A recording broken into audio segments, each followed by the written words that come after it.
श्री संत सेवालाल महाराज जयंती पर्यटन महोत्सवाच्या निमित्ताने उपमुख्यमंत्री एकनाथ शिंदे यांनी 14 फेब्रुवारी रोजी वाशिम जिल्ह्यातील मानोरा तालुक्यातील पोहरादेवी येथे भेट देत संत सेवालाल महाराज, संत शिरोमणी रामराव बापू महाराज तसेच माता जगदंबेच्या चरणी नतमस्तक होऊन दर्शन घेतले।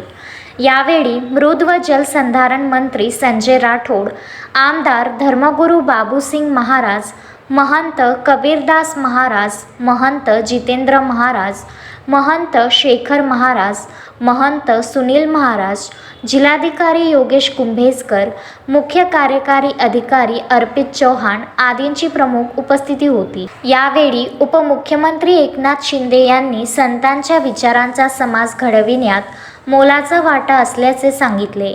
सत्य, अहिंसा, सेवा आणि सामाजिक समतेचा संदेश संत सेवालाल महाराज व संत रामराव बापू महाराज यांनी दिला असून त्यांच्या विचारांवर चालत समाजातील शेवटच्या घटकापर्यंत विकास पोहोचविण्याचा शासनाचा प्रयत्न असल्याचे त्यांनी नमूद केले।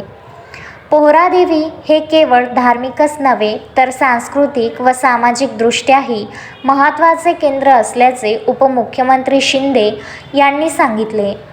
पायाभूत सुविधा, रस्ते, निवास व्यवस्था व भाविकांसाठी आवश्यक सोयी सुविधा उपलब्ध करून देण्यासाठी शासन स्तरावर सकारात्मक पावले उचलली जात असल्याचेही त्यांनी यावेळी सांगितले आहे। अक्षय लोटे, विदर्भ न्यूज, वाशिम।